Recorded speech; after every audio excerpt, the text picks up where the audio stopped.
sekolah bisa masuk. Kenapa mereka mendapatkan itu? Berdasarkan beberapa penelitian dan survei dari 5.000 sekian masyarakat wali murid itu maupun guru ya, hampir 90%-nya ingin sekolah itu bisa segera dimulai dengan melakukan tatap muka. Kenapa alasannya? Belajar melalui daring itu tidak maksimal, dan karena tidak maksimal hasilnya pun juga tidak maksimal, sehingga kemudian harapannya bisa melakukan proses belajar tatap muka. Nah, apa yang disampaikan oleh Presiden itu adalah bagian dari memberikan kepastian kepada sebagian besar masyarakat yang masih mendambakan kapan sekolah tatap muka itu bisa dimulai. Ya, baik. Kemudian Pak Isa, kalau disampaikan oleh Presiden Joko Widodo, target bulan Juli 2021 untuk kegiatan belajar mengajar akan dilakukan secara tatap muka.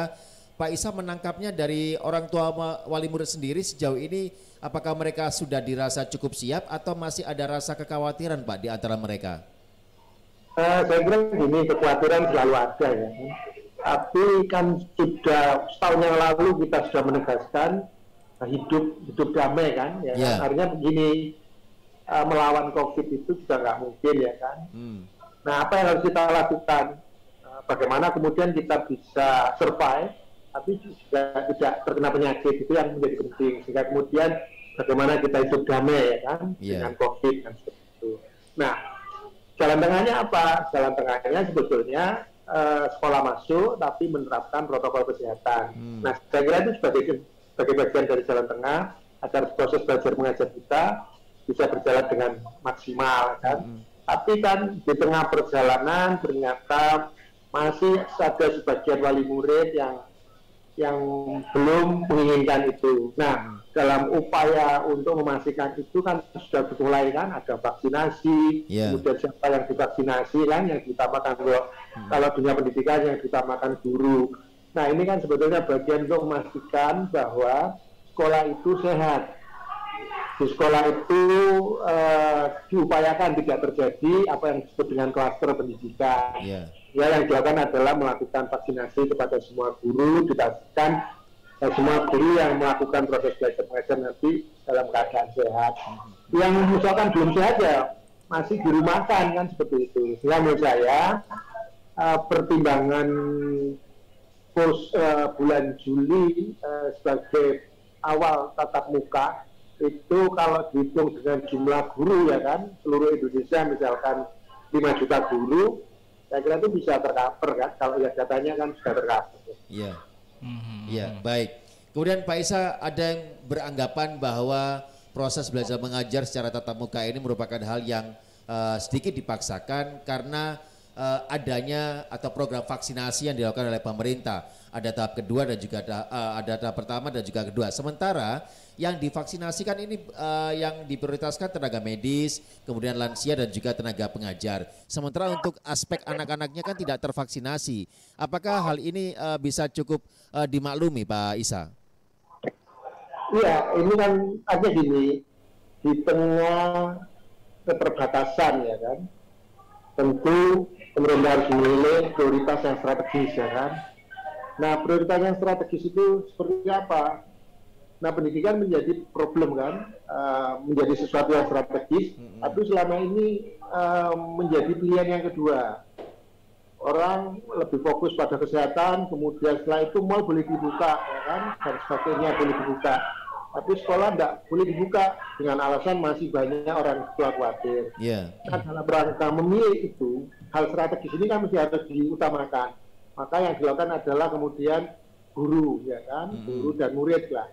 Nah, ketika guru dipastikan di sebuah sekolah misalkan semua gurunya sehat, tidak ada alasan kan bagi pemerintah untuk kemudian menutup atau meliburkan proses belajar tatap muka di sekolah itu. Karena semuanya sudah dipersiapkan secara baik. Nah, tinggal kemudian problemnya ada di wali murid. Nah, wali murid itu kan ada yang setuju, ada yang tidak setuju. Nah, tentu bagi yang setuju dipersilakan karena kondisi sekolah sudah sehat. Bagi yang tidak setuju tetap dilayani dengan cara daring, tapi dengan syarat kan, begitu. Fasilitas-fasilitas yang ada harus kemudian ditanggung oleh orang tua kan begitu. Karena sekolah sudah membuka diri kan begitu. Nah menurut saya mesti semua harus lebih terbuka, bisa lebih menerima pendapat dan lebih bisa memilih jalan kompromi yang baik sehingga apa proses pendidikan kita bisa berjalan dengan baik. Iya, baik. Lantas perlukah Pak semacam surat pernyataan tertulis dari pihak wali murid menyetujui ya dengan diselenggarakannya kegiatan belajar mengajar dengan tatap muka ini di setiap sekolah? Kalau awal-awal sekolah belum dipastikan perlu, tapi kan sekarang ini kan sudah dipastikan sekolahnya sehat kan seperti itu. Ya menurut saya kalau sekolahnya sudah dipastikan sehat, tinggal kemudian wali murid membuat pilihan. Nah, di tengah pilihan itu masing-masing wali murid membuat pernyataan bagi yang setuju, maka buat pernyataan saya setuju, bagi yang tidak setuju, saya saya tidak setuju, dan saya masih kepingin misalkan anak saya belajar daring. Nah, tentu pilihan itu kan ada konsekuensi, konsekuensi bagi wali murid, dan bagi guru. Nah, bagi guru sekolah seperti apa? Harus melayani kan, harus melayani. Nah, bagi orang tua dan murid apa yang harus dilakukan? Nah, di sana butuh fasilitas bisa internet, bisa alatnya sendiri. Nah, konsekuensi pilihan itu kan mesti harus ditanggung oleh setiap orang yang memilih pilihan-pilihannya. Baik. Artinya tidak ada masalah ya Pak ya ketika bulan Juli nanti itu dibuka tatap muka seperti itu Pak Isa. Sepengetahuan saya yang belum buka itu ya cuma Surabaya, Sidoarjo, ya kan. Yang lain-lain sudah jalan. Oh, di daerah lain sudah mulai melakukannya Pak Isa ya? Di Lamongan, di Bangkalan sudah jalan semua. Ini karena mungkin ada banyak ini. Ya, Pak Isa, dengan mungkin terlambatnya kota Surabaya dan sekitarnya ya, kota-kota yang lain yang masih belum ini masih mengkhawatirkan adanya munculnya klaster baru begitu, Pak Isa. Nah, di tempat lain tidak ada itu yang namanya klaster sekolah, kelas enggak. Dan mereka sudah berjalan sejak bulan September kalau tidak salah. Kan? Nah, belum terdengar ada klaster pendidikan dari sekolah A atau sekolah B yang menjalankan proses itu. Nah, menurut saya, kenapa tidak kemudian kita pastikan, waktu belum dipastikan sudah ada yang berani, apalagi kalau sudah dipastikan gurunya sehat, lingkungan sekolahnya bagus dan sehat, saya kira tidak ada alasan sebetulnya menolak. Iya, tapi alasan dari orang tua yang setuju dengan kegiatan belajar secara tatap muka ini kan kalau kita melihatnya lebih karena banyaknya kendala di kegiatan belajar secara daring ya Pak Isa, mulai dari sinyal, jaringan internet sampai dengan kuota begitu. Kemudian mereka ketika disodorkan akan kembali dengan kegiatan belajar bertatap muka, ini mereka langsung mengiyakan karena kendala-kendala dihadapi kemarin, bukan karena itu ya Pak Isa ya? Iya, jadi gini, kita mesti harus kemudian Juli misalkan masuk, kita tidak boleh berpikir bahwa sekolah itu seperti zaman sebelum pandemi. Kita harus bayangkan bahwa sekolah kita itu di situasi pandemi, tapi proses pendidikan harus tetap jalan. Sehingga model pendidikan nanti, model pembelajaran pasca bulan Juli misalkan, tentu tidak harus serta-merta tatap muka terus, nggak bisa itu kan. Mesti harus kemudian dikombinasikan antara tatap muka dan pembelajaran jarak jauh. Sehingga dengan begitu, nggak perlu murid itu masuk, misalkan 5 hari, masuk 5 hari nggak perlu. Karena protokol kesehatan juga harus dijalankan. Misalkan siswa cukup masuk 2 hari dalam 1 minggu, terus kemudian 1 kalinya bisa daring, seperti itu. Nah, yang 2 harinya bisa mengerjakan tugas-tugas, ya kan. Nah, menurut saya konsep belajar ke depan mesti harus dikombinasikan antara belajar menggunakan konsep konvensional tatap muka, juga menggunakan konsep modern dengan melalui jaringan. Nah, langkah seperti itu nantinya akan bisa dilakukan sampai berapa lama Pak Isa? Saya kira ini menjadi keniscayaan nanti di pendidikan masa depan, mesti harus begitu. Jadi dia harus tergantung nanti dengan sekolah. Kalau misalkan musim hujan, anak-anak yang nggak bisa berangkat, dia bisa kirim, saya mau belajar lewat daring. Sehingga menurut saya sudah harus mulai kan, memahami kelas virtual itu seperti apa, menyiapkan materinya seperti apa, Jika nanti ke depan kalau ada bencana atau apa kita nggak kaget lagi. Iya, baik. Pak Isa, kalau tadi disampaikan Pak Isa di beberapa daerah di Jawa Timur sudah mulai melakukan kegiatan belajar mengajar secara bertatap muka, hanya Surabaya dan beberapa kota lainnya yang belum menerapkan itu. Lantas bagaimana dari Dewan Pendidikan? Apakah dari daerah-daerah sudah melaksanakan kegiatan belajar mengajar secara bertatap muka, juga melakukan pengawasan agar pelaksanaan protokol kesehatan ini tidak luntur, Pak? Iya, jadi gini, keputusan pemerintah kan, boleh itu kan boleh tidak, boleh iya dan boleh tidak. Iya. Artinya pilihan itu. Nah, bagi sekolah-sekolah yang sudah masuk, tentu dalam pengamatan kami, saya kebetulan keliling di 5 kabupaten kota, ya kan, di beberapa sekolah SMA dan SMK, terutama Bahasa Alia. Iya.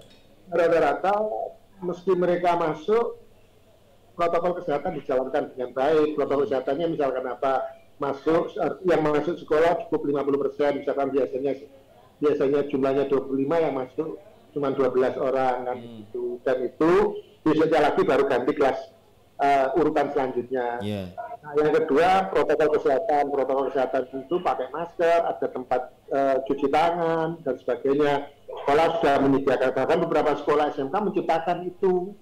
Nah, menurut saya di tengah pandemi itu ada momentum sekolah-sekolah SMK bisa menciptakan alat misalkan pendeteksi, ya kan, lalu hand sanitizer secara otomatis. Nah, ini tantangan sebetulnya. Nah, menurut saya kalau sekolah-sekolah itu sudah siap dengan protokol kesehatan dan kemudian pemerintah berupaya melakukan vaksinasi kepada semua pelaksana pendidikan, saya kira nggak ada jalan lagi harus tatap muka terus kan, enggak. Tapi ke depan konsep pendidikan, konsep pembelajaran masih harus menggabungkan dua hal. Ya, Pak Isa, dari data yang ada di Dewan Pendidikan Jatim ini, daerah yang sudah atau yang sudah melakukan tatap muka ini ada berapa banyak ini, Pak Isa? Saya kebetulan di 5 kabupaten dan semuanya dari 5 kabupaten itu hanya Surabaya yang belum menjalankan proses. Apalagi Surabaya juga sudah ada sebenarnya sekolah-sekolah swasta, ya kan. Nah, menurut saya kan ini pilihan sebenarnya. Kalau sekolah swasta jarak jauh terus, hidup dari mana sekolah swasta? Ada pilihan-pilihan. Iya. Tapi pada bulan Juli nanti, apakah itu masih menjadi pilihan atau justru harus, Pak, diwajibkan gitu? Ya, dunia pendidikan melakukan kegiatan belajar saya mengajar. Saya melihat ini masih pilihan kan, tapi pemerintah memberi kepastian. Kalau kemarin itu kan agak malu-malu, ya kan, karena kan ada serangan misalkan kluster pendidikan dan sebagainya. Nah, sekarang pemerintah menegaskan. Kenapa pemerintah berani menegaskan? Karena pemerintah yakin sudah bisa melakukan vaksinasi kepada seluruh guru dan sehingga dalam asumsi pemerintah, bayangan saya pemerintah punya keyakinan bahwa situasi sekolah sudah kondusif, sehat. Tapi meskipun begitu, ke depan proses belajar kita masih terus menggabungkan dua pilihan tadi, daring dan konvensional. Jadi bukan memaksakan kehendak ya untuk bertatap muka begitu, Pak Isa, ya, ini ya? Diwajibkan begitu ya? Saya membayangkan meskipun pemerintah memberi kepastian itu, hanya kepastian sekolah boleh berani membuka, ya kan. Kemudian apakah wali murid itu mau atau tidak, itu masih dilihat. Ya. Kemudian Pak Isa, ini kalau tadi saya sempat berada di sekolah putri saya itu menandatangani surat pernyataan bahwa nanti pada bulan Juli akan diadakan kegiatan belajar mengajar secara bertatap muka. Di sana ada poin-poin yang tertera seperti tetap menjaga protokol kesehatan, menjaga jarak, hand sanitizer, kemudian memakai masker dan akan menerima sanksi jika tidak bisa istilahnya mengarahkan putra-putrinya untuk memenuhi peraturan-peraturan tersebut. Kalau Pak Isa melihatnya apakah hal itu memang perlu di? Iya, Pak Isa. Iya kan, kasihan orang tuanya. Orang tua kan gak beli masker kan, terus Jadi orang tuanya gak beli masker atau pas kondisi ekonominya labil, ya kan. Lalu iya, artinya orang tuanya itu juga bertanggung jawab ya Pak Isa ya? Halo Pak Isa? Ya namanya kita mengalami gangguan ya komunikasi dengan Pak Isa ya, Jo ya. Kita coba kembali lagi siapa dengan Pak Isa. Pak Isa masih bersama kami. Halo Pak Isa. Terputus saja. Iya.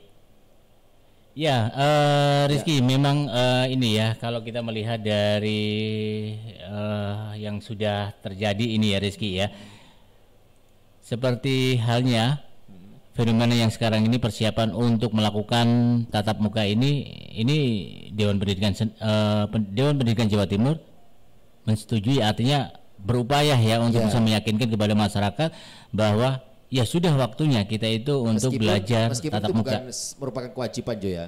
Masih ada pilihan, maksudnya dari Pak Isa dijelaskan tadi ya. Bagi sekolah-sekolah yang merasa bisa melaksanakan